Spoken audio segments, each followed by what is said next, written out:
Hello everyone. सो आज हम animal kingdom का एनसीईआरटी रीडिंग करेंगे। तो देर ना करते हुए हम स्टार्ट करते हैं। When you look around you will observe different animals with different structures and form. बेटा जब भी आप अपने सराउंडिंग में देखोगे, देखना बहुत तरह के एनिमल्स मिलेंगे, डॉग, कैट, एंट, ठीक है, जिनके अलग अलग फॉर्म्स है।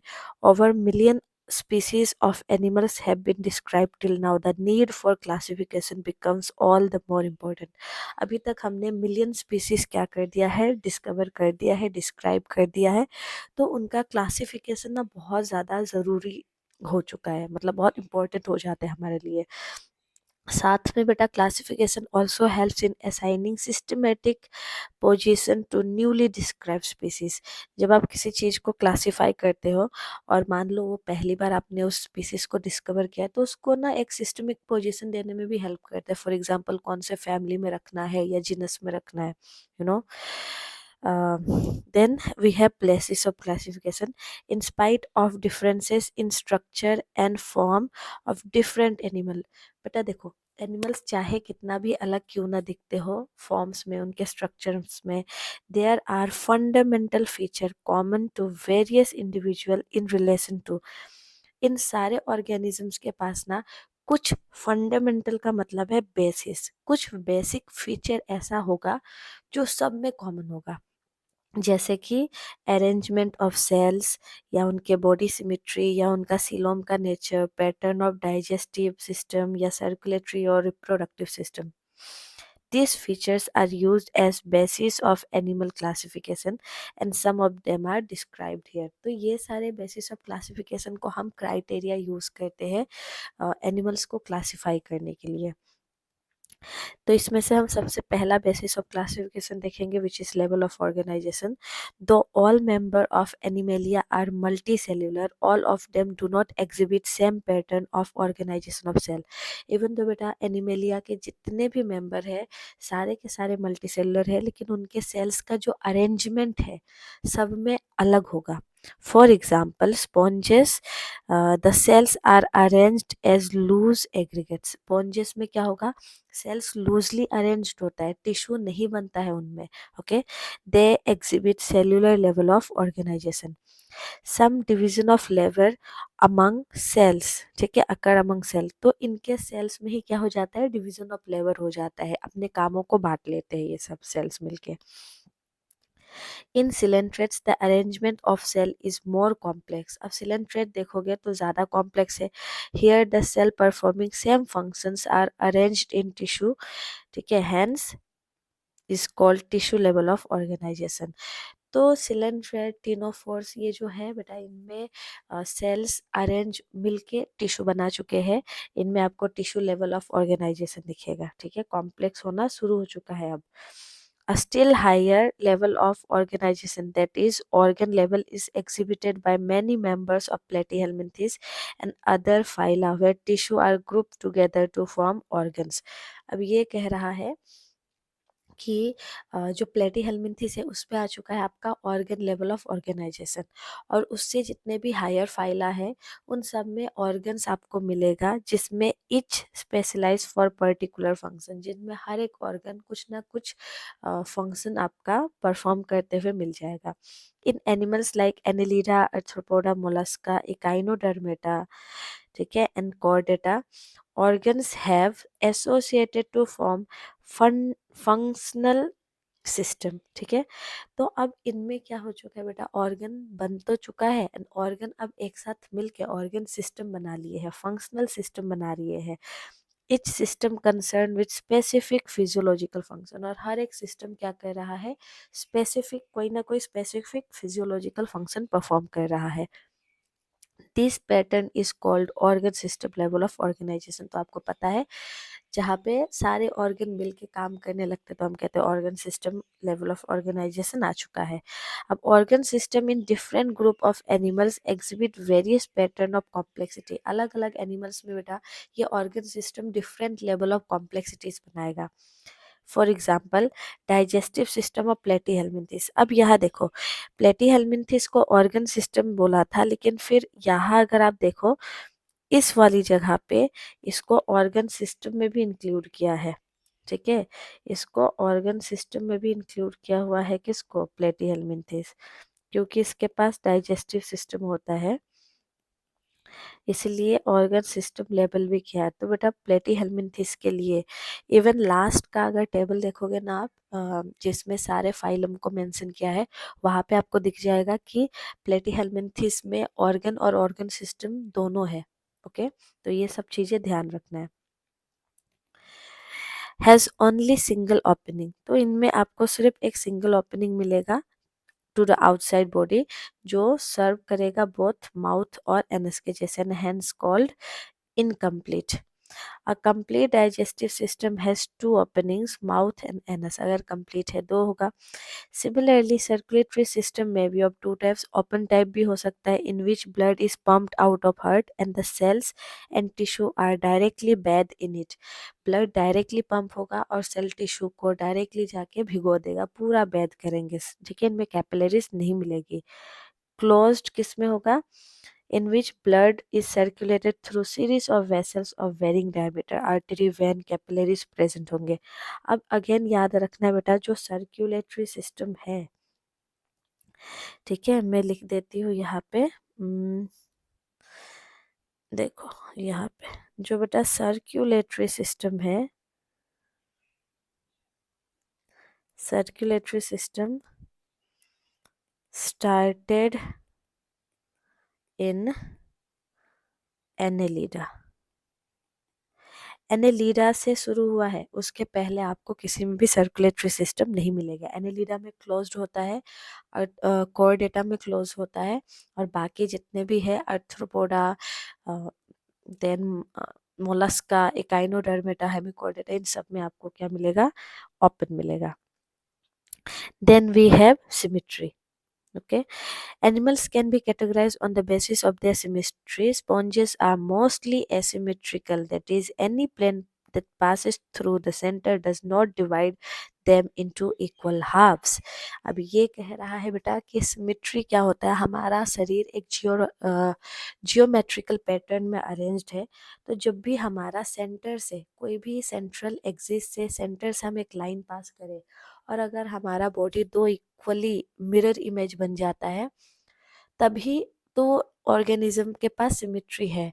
अगर कोई ऑर्गेनिज्म को आप सेंटर से काटो और उनका दो मिरर इमेज ना बने, इक्वल हाफ नहीं बने, तो उनको हम एसिमेट्रिकल कहते हैं। जैसे कि आप इमेजिन कर सकते हो जिंजर को, आप जिंजर को कैसे भी कट करो, उसके दो इक्वल हाफ्स नहीं बन सकते, ठीक है। तो वैसे ही अगर when any plane, कोई भी plane है, passing through central axis of body divides the organism into two identical half, it is called radial symmetry.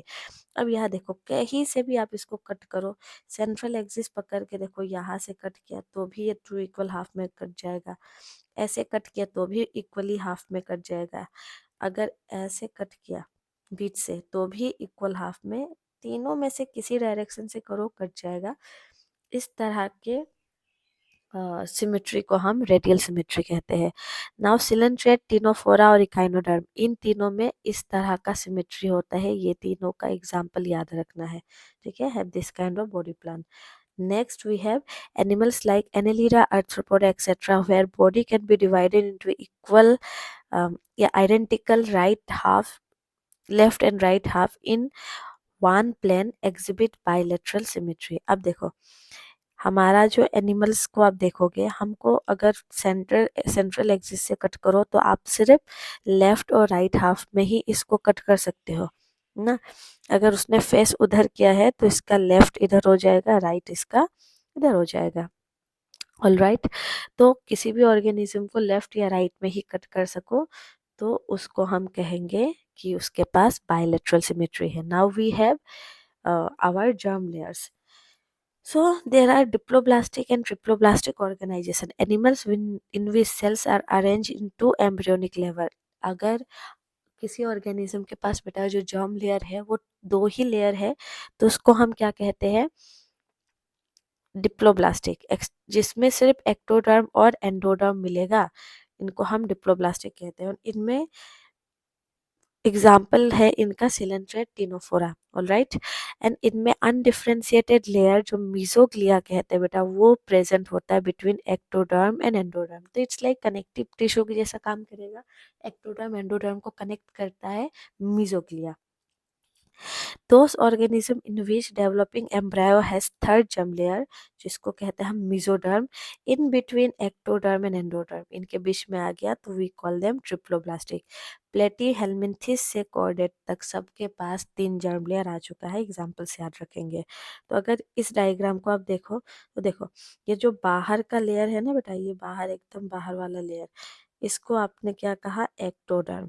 And then we have एकदम ये येलो, ये एकदम अंदर वाला लेयर, ठीक है, रुक जाओ, एकदम ये येलो ये वाला लेयर, इसको कहा है एंडोडर्म। और वहीं पे अगर आप बीच में देखो, ठीक है, ये वाला इसको I will draw with black. अगर आप बीच में देखते हो, ठीक है, अगर आप बेटा बीच में देखो, ये वाला पार्ट जो पिंक पिंक है, इसको हमने कहा मीजोग्लिया, ऑलराइट। यहीं पे फिर से अगर आप ये अंदर वाला पार्ट देख रहे हो, ये वाला देखो, इट इज एंडोडर्म। ये जो बाहर वाला अगर आप पार्ट देखो, पूरा बाहर वाला, देन इट इज एक्टोडर्म।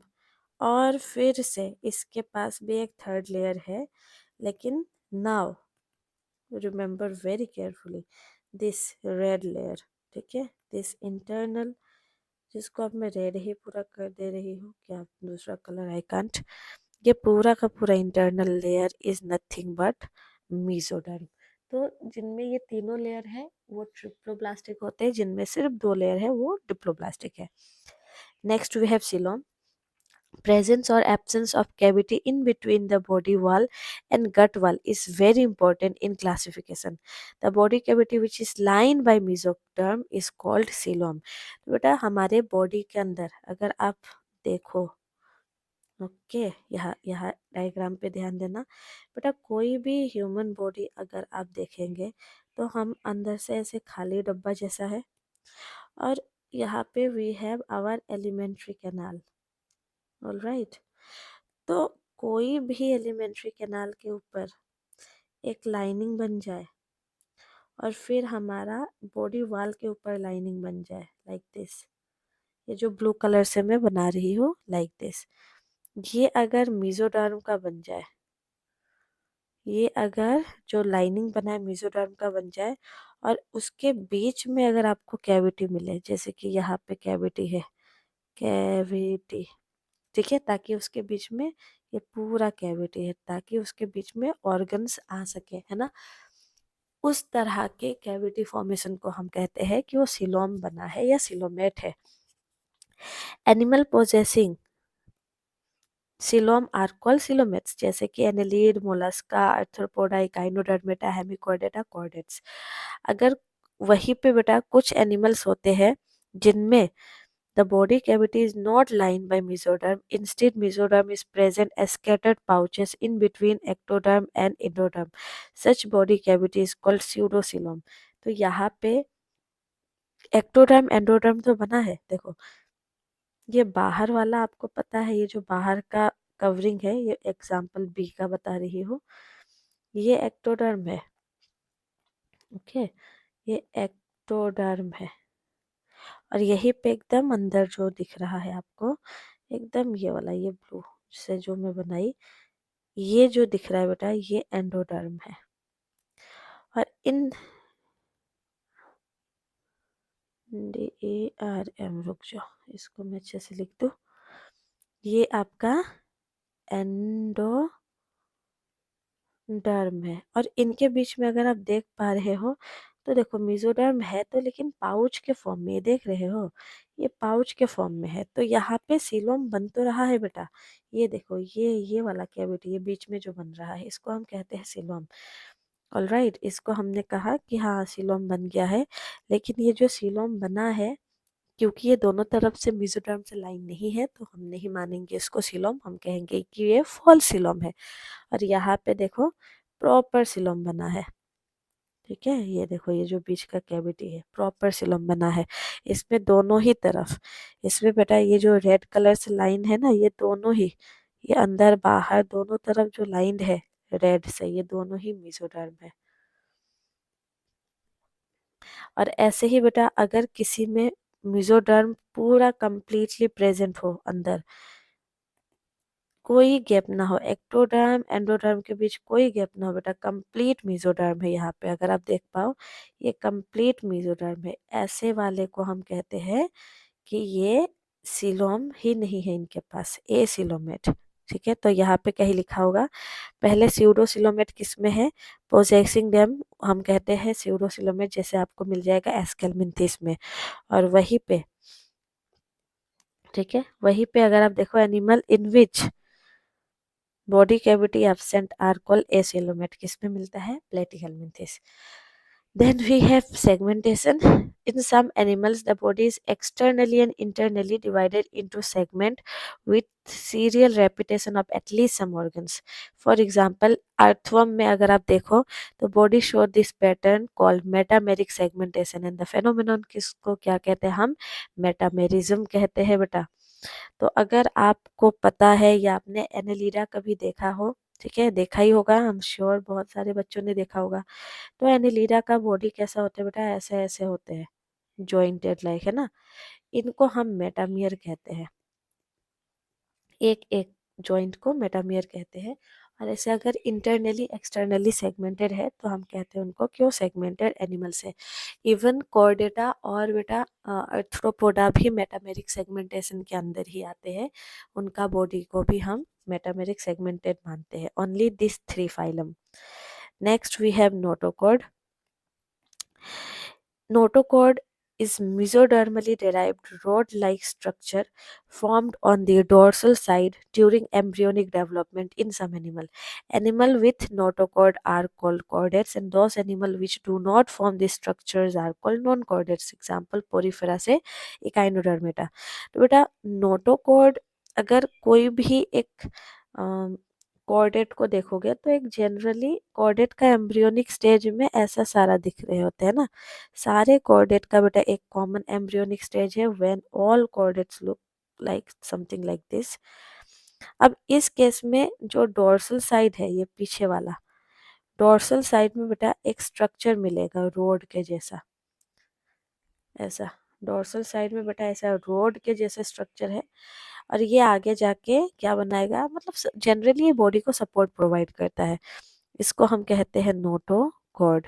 यही बेटा आगे कुछ ऑर्गेनिजम्स में जाके बन जाता है क्या, वर्टिब्रल कॉलम। ठीक है, इससे ये रिप्लेस हो जाएगा वर्टिब्रल कॉलम से, जो आप आगे पढ़ोगे। Next week will study this classification of animals में देख लेते हैं। The broad classification of Animalia based on common fundamental feature as mentioned in preceding section is given। जितने भी हमने अभी तक पढ़ लिया उसको यहाँ पे एक शॉर्ट में क्या दिया है, टेबल में दिया है। तो यहाँ देख सकते हो किंगडम एनिमेलिया जो है इसके दो लेवल ऑफ ऑर्गेनाइजेशन, या तो सेल हो सकते हैं, टिश्यू, ऑर्गन, ऑर्गन सिस्टम। अगर सेल्यूलर है तो सिमेट्री कैसा है, मोस्टली एसिमेट्रिकल अगर हुआ तो उसके पास सीलोम है कि नहीं, नहीं है, कौन होगा, पोरीफेरा। फिर अगर टिश्यू ऑर्गन है तो उसका सिमेट्री कैसा है, रेडियल भी हो सकता है, बायलेटरल भी हो सकता है। रेडियल है और अगर सिलोम नहीं है then we have Coelenterata Ctenophora. Bilateral है और सिलोम फिर भी नहीं है तो हम क्या कहेंगे, विदाउट बॉडी कैविटी प्लेटिहेलमिंथिस आएगा। फॉल्स सिलोम है एस्केलमिंथिस, और ट्रू सिलोम आपका Annelida, Arthropoda, Mollusca, Echinodermata, Hemichordata, Chordata, इन सब में मिल जाएगा। ये टेबल याद रखना है, यहाँ से क्वेश्चंस बना सकते हैं किसी भी मेंबर को, किसी भी यहाँ से पॉइंट को हटा के। The important characteristic feature of different phylum are described.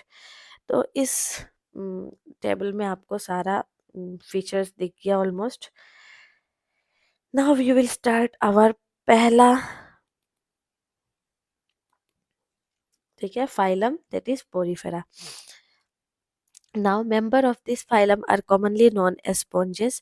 They are generally marine and mostly asymmetrical animals. तो ज़्यादातर marine होते बेटा, इनका सिमेट्री बिल्कुल क्या है, एसिमेट्रिकल है, सिमेट्री नहीं है।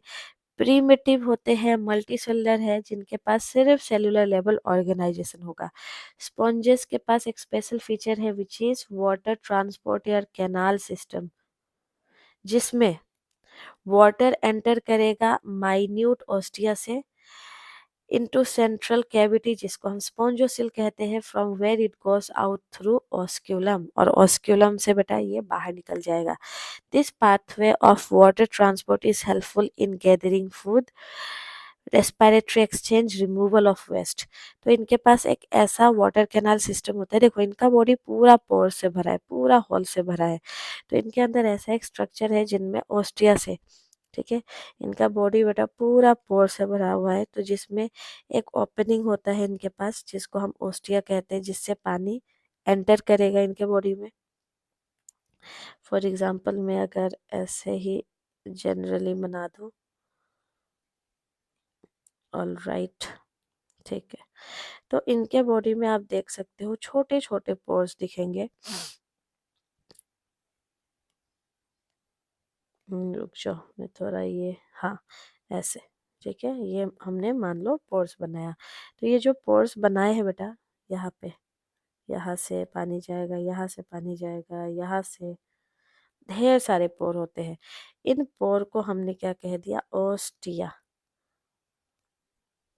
ओस्टिया से फिर कहा गया ये सेंट्रल एरिया में, जिसको क्या बोल दिया, इस सेंट्रल एरिया को बोल दिया स्पॉन्जोसील।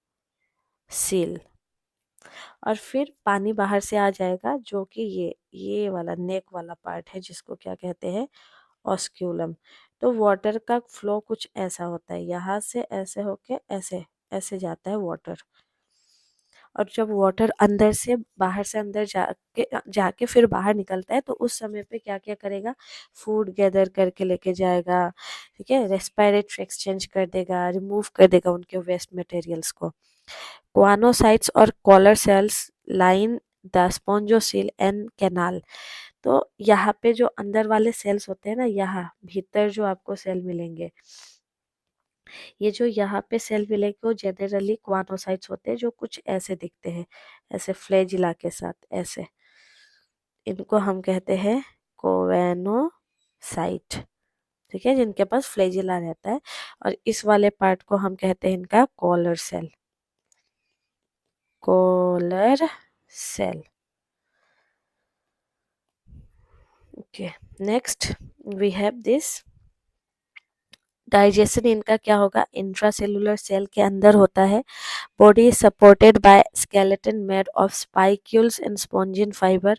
तो इनके जो मिडिल लेयर है, मेसोहाइल लेयर है बेटा, ये बीच वाला लेयर, इसमें आपको ढेर सारा स्पाइक्यूल्स, यहाँ पे ढेर सारा स्पाइक्यूल्स और स्पॉन्जिन फाइबर देखने मिल जाएगा। ओके, यहाँ पे ढेर सारा ऐसे स्पाइक्यूल स्पॉन्जिन फाइबर मिल जाएगा, ये जो मैं ब्लैक से बना रही हूँ, ठीक है। सेक्सेस इनमें सेपरेट नहीं होता, ये हर्माफ्रोडाइट होते हैं, दैट इज एग स्पर्म एक ही इंडिविजुअल बनाता है, और स्पॉन्जेस रिप्रोड्यूस करते हैं एसेक्सुअली। फ्रेगमेंटेशन, गैम्यूल फॉर्मेशन भी होता है बेटा, जो यहाँ नहीं मेंशन है, and sexually by formation of gamete. Fertilisation इनका इंटरनल होगा, डेवलपमेंट इनडायरेक्ट होगा, जिसमें लार्वल स्टेजेस मिल जाएगा, और वो मॉर्फोलॉजिकली डिस्टिंक्ट होता है एडल्ट से। तो जाहिर सी बात है बेटा, मॉर्फोलॉजिकली अलग दिखेगा ही स्पॉन्जेस का एडल्ट। यहाँ पे वी हैव एग्जाम्पल लाइक साइकन, जिसको साइपा भी कहते हैं, स्पॉन्जिला जो फ्रेश वाटर में मिलेगा, और यू स्पॉन्जिया जिसको हम बाथ स्पॉन्ज भी कहते हैं। तो बेटा हम आज इतना ही रखते हैं, नेक्स्ट क्लास में आप लोगों को मैं सिलेंट्रेटा एंड बाकी के जो फाइलम है वो करवाऊंगी। होपफुली ये वीडियो हेल्पफुल रहा होगा आप लोगों के लिए। कुछ भी डाउट, कुछ भी चीज़ नहीं समझ में आ रहा होगा, प्लीज़ लेट मी नो।